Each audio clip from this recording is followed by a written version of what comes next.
So hello everyone. यहाँ मैं आपको अपना नोट्स दिखा रही हूँ जो कि मैंने रेप्लिकेशन का बनाया था, शॉर्ट नोट्स।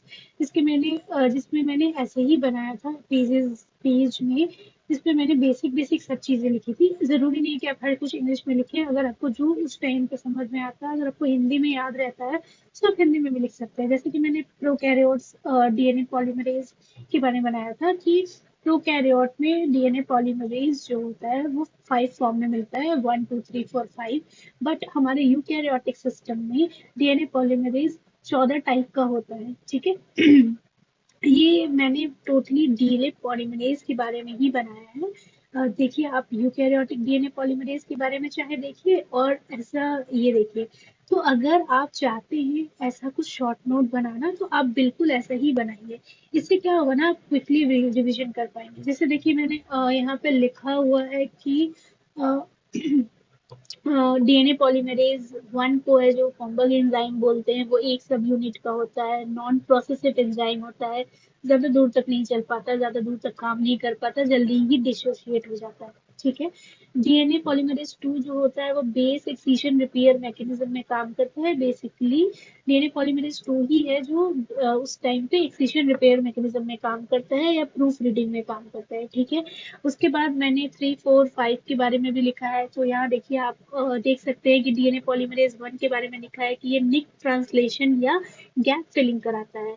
तो कभी कभी क्या होता है कि डीएनए जब रेप्लिकेट हो रहा होता है तो कुछ गलती हो जाती है, कुछ गड़बड़ी हो जाती है।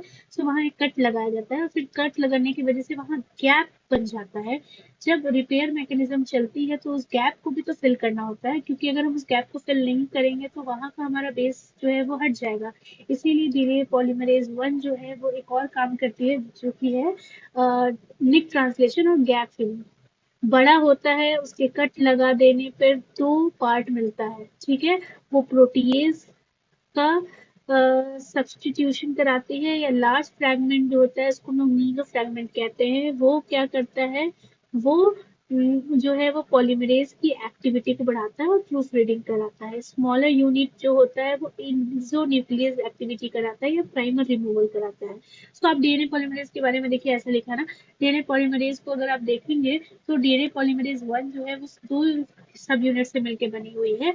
एक वो लार्ज सब यूनिट से मिलकर बनी हुई है या लार्ज फ्रैगमेंट, जिसको हम लोग मीनो फ्रैगमेंट्स बोलते हैं, और एक जो है वो स्मॉल फ्रैगमेंट होता है जो कि प्राइमर रिमूवल का काम कराती है।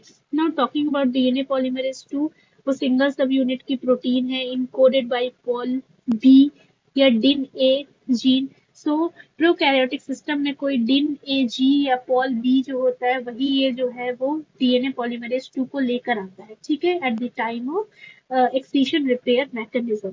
ये नॉन प्रोसेसिव एंजाइम होती है, ज्यादा दूर तक नहीं चल पाती है, लंबी दूरी नहीं तय कर पाती है, 5 प्राइम से 3 प्राइम डीएनए सिंथेसिस करती है, ठीक है, और बेस एक्सीजन रिपेयर में काम कराती है।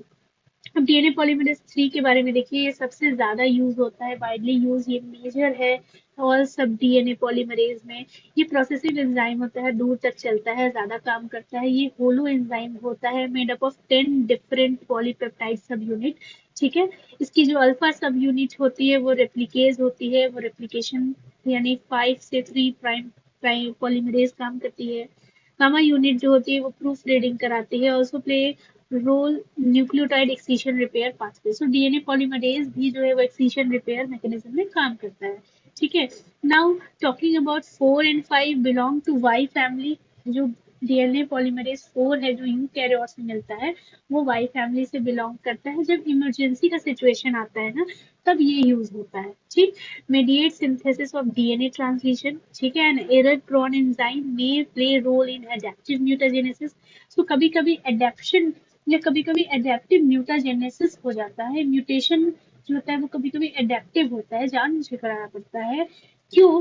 क्योंकि उससे जो है वो हमारे बेसिस जो उड़ेंगे, जब आप आगे पढ़ेंगे तो आपको समझ में आएगा। तो उस टाइम पे, इमरजेंसी के टाइम में, ये डीएनए पॉलीमरेज 4 और 5 आता है कि भाई जान तो मैं बचा रहा हूँ ना, भाई मैं जो भी कर रहा हूँ मुझे करने दो।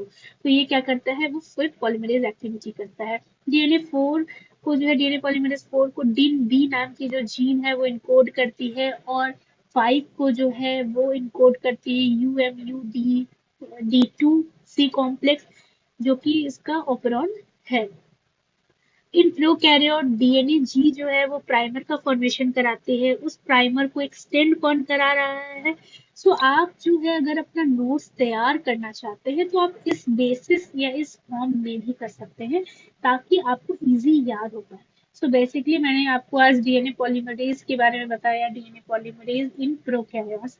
यूकैरियोट्स में हमारे पास 14 टाइप के और नजर पॉलीमरेज पाए जाते हैं जो कि अलग होते हैं डीएनए पॉलीमरेज से। ठीक है।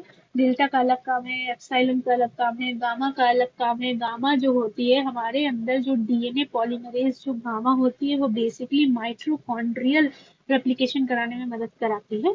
सो क्लोरोप्लास्ट और माइटोकॉन्ड्रिया में जो भी डीएनए का सिंथेसिस होता है वो डीएनए पॉलीमरेज गामा कराती है। सो इसी तरीके से आप चाहे तो नोट्स बना सकते हैं। अगर आप अगर ये करना चाहें तो आप कर सकते हैं। Okay, bye, have a nice day.